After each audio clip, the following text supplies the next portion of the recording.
Imagine waking up in one morning and finding out Facebook, Instagram, WhatsApp, YouTube, gun, all gun. In Nepal, that wasn't just a science fiction movie, it happened overnight. Within days, Kathmandu looked like a battlefield. Streets flooded with young protesters, police firing live rounds, government buildings on fire, and then the Prime Minister fell. This wasn't just another protest, it was Gen Z versus the system. And what happened in Nepal this month might be a glimpse of the political future across Asia. In September 2025, Prime Minister KP Sharma Oli's government ordered 26 major platforms to shut down unless they registered with new laws. The official explanation? To regulate misuse. But to Nepal's youth, it was censorship. Within hours, digital communities jumped to life. Discord servers, Telegram groups, official meetings. By the 8th of September, protests erupted. Students, creators, young workers, even teenagers who lived half of their life online, all poured into the streets. The police response was brutal. Water cannons, rubber balls, and yes, live ammunitions. Can you believe it? Dozens died, hundreds were injured.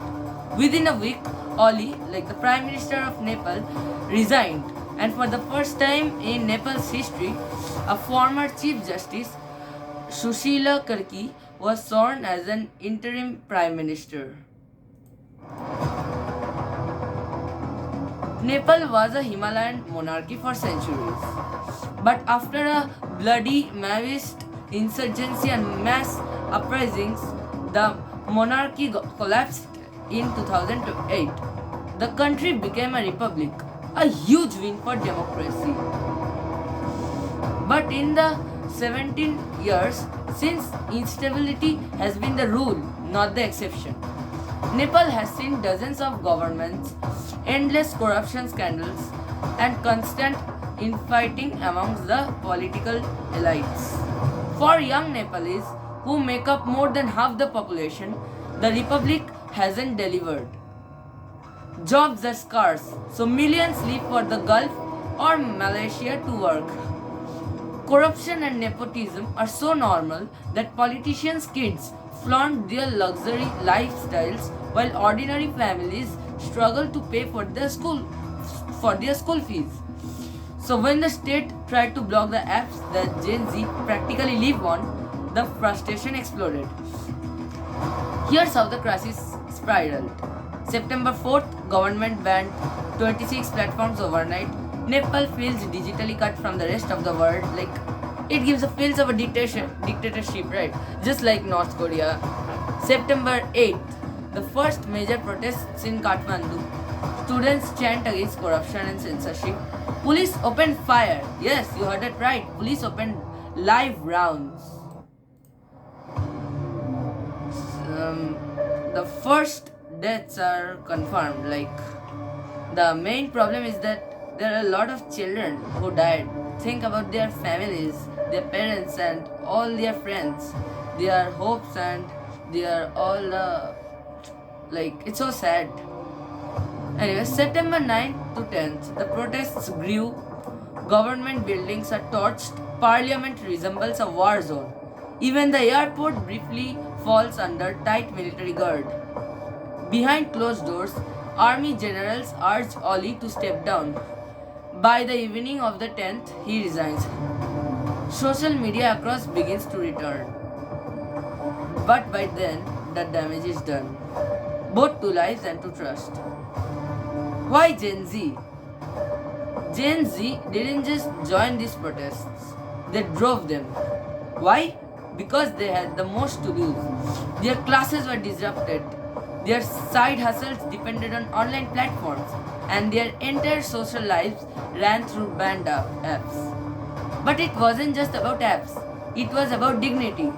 Gen Z grew up seeing politicians' children flaunt privilege, while their own peers emigrated to wash dishes abroad. They saw promises of reform, but what they lived was corruption and hopelessness. The ban was the spark, but corruption was the fuel. And once ignited, Nepal's youth provided they could organize faster than any generation before them. The crackdown and the army's role. The government responded the old way: force, riot, policing, and firing into crowds. Armored trucks rolling through Kathmandu, curfews announced over loudspeakers. Like it was like a huge, real, messy, chaotic riot. But this time, force backfired. The images went viral internationally. Diaspora Nepalese amplified them, and solidarity protests popped up in Europe and the US. Then came the twist. The Nepal army stepped in, not to shoot, but to mediate. Yes, Nepal army played a huge role in solving and in stopping the protests. Reports say that the army chief himself told Oli to resign before the country collapsed. Think about that, the military pushing an elected prime minister out in order to protect democracy. Like, just think about that. Isn't it amazing? And in the chaos, whispers spread about foreign intelligence meddling. So far, there's no solid proof. What we know for sure is this: the real force behind the fall was domestic, young protesters on the ground, and generals unwilling to watch civil war unfold. The interim PM and symbolism. Into the chaos stepped Sushila Karki. She's famous, like Sushila Karki is famous as Nepal's first female Chief Justice, known for standing up to corruption during her time in courts. Her appointment as interim Prime Minister felt symbolic, like the country was pressuring pause, choosing someone seen as clean to calm the fire. But her side also raises a tough question. Is it constitutional for a judge to run the executive branch? Like, do you think like a judge is running a executive branch? Is it constitutional? Critics say it sets a dangerous precedent. Supporters argue it's exactly what was needed to break the cycle of corrupt politicians. So what this means for Nepal? So where does Nepal go from here? Elections are planned for March. If they're free and fair, they could reset politics. But if the families of those killed in the protests don't get justice, unrest could reignite, and in a much bigger form. For India and China, who both quote Nepal as a strategic partner, stability is everything. Neither wants Kathmandu burning. Expect aid offers, quiet diplomacy, and behind the scenes maneuvering in the months ahead. But the bigger lesson is global in the digital age. Banning platforms is political suicide. Instead of silencing Gen Z, Oli gave them a cause, and they used it to toppling him. But now here is the point. Is social media the real cause of this war, or like this chaos? No, social media is not even 1% of this cause of this chaos. It was a spark of ignition. The main cause were the corruption which was performed historically from years. The corruption, the involvement of intelligence agencies like the CIA, KGB, and even of many countries. These agencies use Nepal as a strategic advantage to control China, the superpower, and number 2, India, the growing superpower.